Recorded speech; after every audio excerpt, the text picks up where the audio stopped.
Mother's Day is next week, and if you're listening to this podcast, there's a good chance you are a mother, and some days it can feel complicated.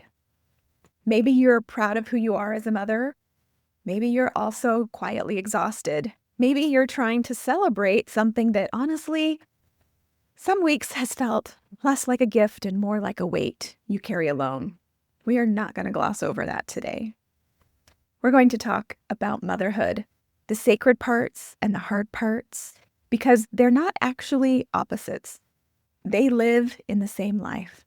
And if you've spent any time trying to honor both at once, you already know that.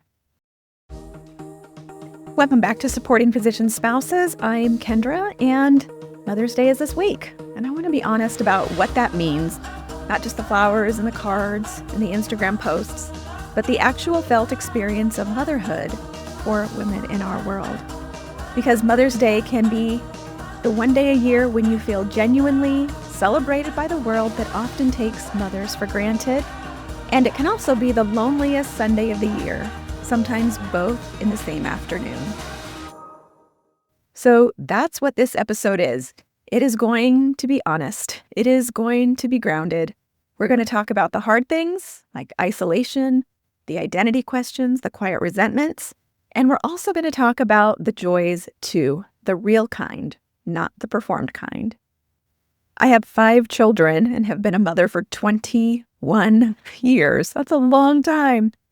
I have lived inside every season of a physician marriage, scarcity, training, transitions, and the strange surprise of attending life. I don't speak from theory today. I speak from the inside of a life I built and had to learn to actually inhabit. So let's get into it. I want to start with a question, one you've likely been asked 100 times.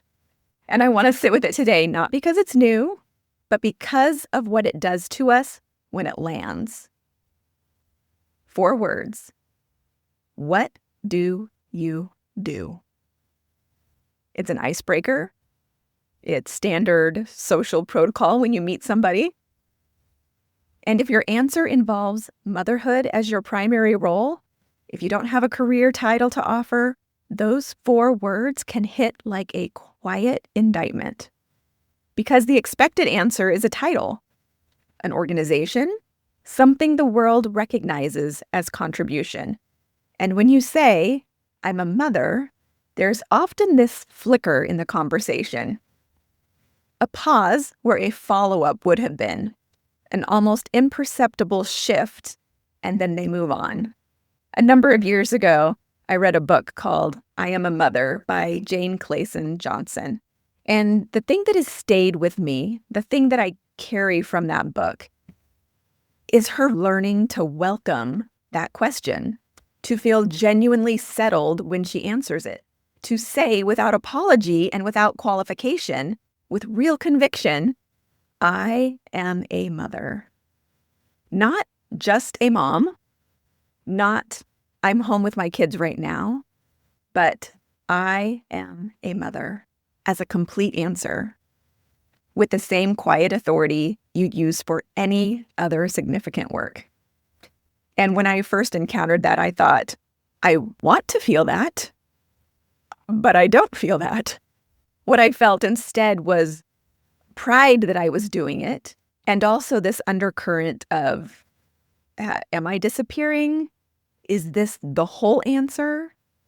Because I had been someone with ideas and ambitions and a sense of direction with a career, and I am a mother felt true, deeply true, but also somehow totally incomplete. And I don't know if that meant I was doing motherhood wrong or if I was grieving something real. Here is what I want you to hear. The hardest version of what do you do is not the one asked at a dinner party. It's the one you ask yourself at 11 o'clock at night when the house is quiet and you're sitting with the fact that this was your whole day and you think, is this enough? Is this what I am? Because at a party, you can navigate it.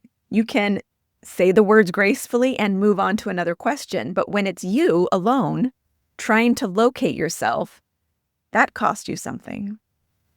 What I've come to believe, and what is at the center of the work I do with the women that I coach, is that the answer to what do you do is not actually about your job title. It is about whether you have a relationship with yourself that holds steady even when the external markers don't reflect your full worth. There is a difference between saying, I am a mother because you believe it's enough, and saying it because you've stopped fighting for the rest. One is peace, the other is resignation, and you deserve to know which one you're living in. Let's talk about the actual experience of motherhood in a physician marriage, because there is something specific to our world that most parenting books and conversations simply do not address: the alone part, which is its own particular kind of loneliness, because you are not technically alone. You have a partner. You have a family. You have often a full and busy life. And yet, you go to the pediatrician alone. You go to the school play alone. You stay up with a sick kid alone. You make the hard call about the discipline situation alone. You hold the emotional weather of the household alone. You go to soccer games and you sit amongst other families where both parents are in the stands, and you smile and you cheer and you carry something that doesn't have a clean name. It's not single mom loneliness. It's not the loneliness of a struggling marriage. It's something in between, and because it doesn't have a name, it is hard to ask for help with it. It's hard to even justify feeling it. I remember seasons when I would watch my husband walk in the door and feel resentment rise in my body. Not necessarily at him as a person, but at the arrangement, at the fact that I had been on since 6 o'clock in the morning when the first child woke up. And even though he may have left, he got to go somewhere else. He got to talk to adults. And when he walked back in, he was leaving all of that behind. And all of my stuff came with me everywhere I went. And then the guilt behind resentment, because I love him and I know what he carries in a day, and also because I chose this. So the guilt is almost worse than the resentment, because the resentment feels honest and the guilt feels like punishment for having feelings. And here is what I want to say directly. What you are carrying is not ingratitude. It is not selfishness. It is the weight of doing important, demanding, invisible work, largely alone, and not having that work acknowledged in the ways our culture acknowledges paid work. The world gives your husband a title, a salary, colleagues who respect his expertise, a clear external measure of his contribution. And it gives you what? One Sunday in May? And the loneliness of that isn't just logistical, it's relational. It's not having someone to tell the small thing to when it happens. The funny thing that your 3-year-old said. The hard moment at school pickup. The tiny triumph in your day that nobody else witnessed. You hold those things yourself because there's nobody home to tell. Or when he does come home, he doesn't have the context because he wasn't there. That gap, the small daily gap between your experience and his understanding of your experience over years, that gap becomes something. Distance, a kind of quiet disconnection. Not dramatic, not a crisis, but a creeping sense that you are living adjacent to your marriage rather than inside it.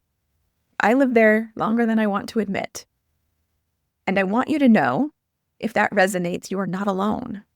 And you are not failing. You are in a structurally demanding situation that most people around you do not fully see. There's something else I want to name today. Something I think a lot of our listeners feel and rarely say out loud because it feels dangerous to say. Like saying it means you're resentful of your husband's success or ungrateful for the life that you have. But I'm going to say it anyway. while you have been mothering, adapting, absorbing, managing, showing up, all the things, he has been advancing. His expertise is deepening. His earning potential is growing. His professional identity is becoming more defined. He goes to conferences. He learns new techniques. He has colleagues who challenge him intellectually and a world that recognizes his contribution with credentials and compensation. And you, and I'm going to try to say this as carefully as I can, not as an accusation of motherhood, but as a description of what the structure creates.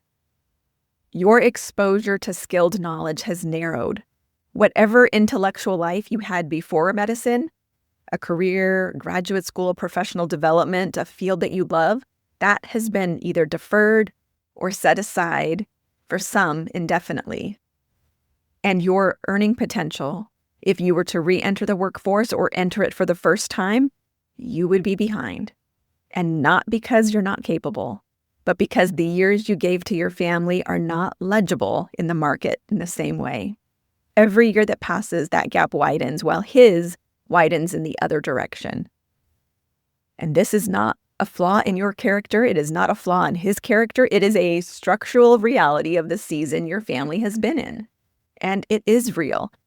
And the only reason I'm naming it is because I see some women in our world carry the weight of this quietly and then feeling ashamed of the weight. Like noticing the imbalance makes them a bad wife. Like wanting their own professional identity makes them selfish. None of that is true. You can be proud of what your husband has built and also grieve what you have set aside. Those are not mutually exclusive. And I want to use the word grief here deliberately, because what I see in the women that I work with and what I've lived myself is not really anger at their husbands. It is grief for a version of themselves that didn't happen or hasn't happened yet. Yet is important. For some of you, that deferred self is still waiting. It's not gone. It's been on hold during a season of life that required you to be the anchor. And when the season shifts, there will hopefully be space to reclaim something. For others, the grief is about letting go of the exact version you imagined and then learning to build something true out of what you actually have, which is different from settling. That is recalibration. That is choosing with clear eyes instead of adapting on autopilot. And that tension between honoring what you gave and grieving what you deferred, you don't have to resolve that tension quickly. You are allowed to live in it. You are allowed to feel it without it meaning something is wrong with you. The tension is part of the truth. Now, I don't want to leave us in the weight of all of that without making space for what is also real. What is genuinely, sometimes breathtakingly true about this work, and that is motherhood is sacred, not in a sentimental way, not in a greeting card way, but in the way that things are sacred when they cost you something and give you something at the same time. When they change you in ways you could not have anticipated and wouldn't undo in a million years. I want to tell you where I see it in my own life because I think it's important to be specific, because vague gratitude is easy. Specific gratitude is the kind that actually holds you when a day is hard. My youngest daughter just turned 10, so now all of my children are in double digits. And sometimes, not every day, but at least a couple of times a week, she will come next to me and just stand close for no particular reason. She's not asking for anything. She's not telling me anything in particular. She just wants to be near me. And after years of pouring into children and 10 years of pouring into her, these were hard seasons. There were a lot of long nights. There were a lot of things that I held alone. And there's this moment when I look at each of my children and see who they are becoming in front of me, and I think, I was part of that. I shaped that. Not perfectly, but I was here, and it mattered. Motherhood is the longest game there is. You are doing work whose returns you will not see for years, sometimes decades. And our culture is genuinely terrible at valuing deferred returns. We want results now, on a dashboard, in a metric. Motherhood does not give you that. There is no quarterly review. There is no performance evaluation. And some days that feels like freedom. And some days it feels like floating in open water with no reference point. Where I find real joy, and let's be honest, it took me time to locate this, is in the in-between moments. Not in the things that I planned and documented, not in the holidays or the birthdays, but in the quiet afternoons or in the car when we're all just together and my kids are just there and they're talking. They're telling me things and I get to hear who they actually are. That's where the joy lives.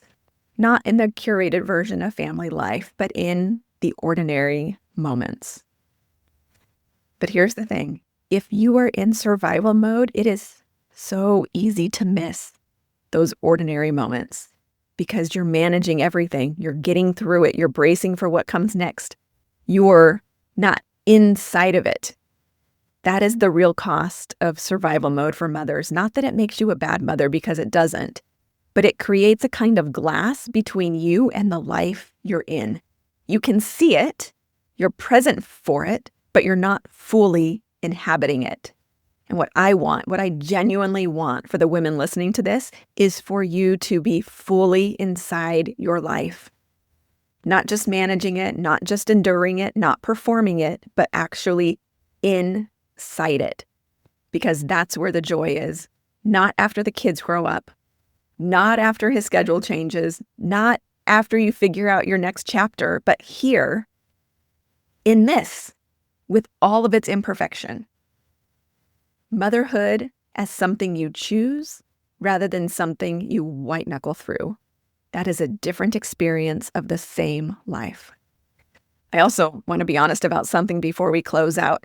Everything I've named today, the identity question, the loneliness, the career divergence, the deferred grief, none of that is going to be resolved by this episode, and that was never the goal. But the goal is to leave you feeling today like your actual experience was in the room, that someone said the quiet part, that you felt not fixed, but understood.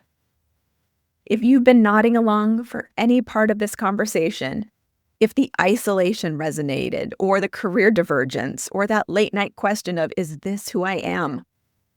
I want you to hear this again. You are not alone. You are a woman in a genuinely demanding situation, doing genuinely important work with genuinely insufficient support. And the fact that you keep showing up anyway, that is everything. That is something real. And you don't have to choose between honoring motherhood and honoring yourself. Those things are not in conflict. You can be a devoted, present, loving mother and also be someone who needs more, who wants more, who is more than this role. Balance is this myth that keeps you feeling like you're perpetually failing at something. The goal is steadiness, a kind of internal groundness that lets you move through hard seasons without losing yourself inside them. Steadiness doesn't mean everything is fine. It means you have access to yourself even when everything isn't.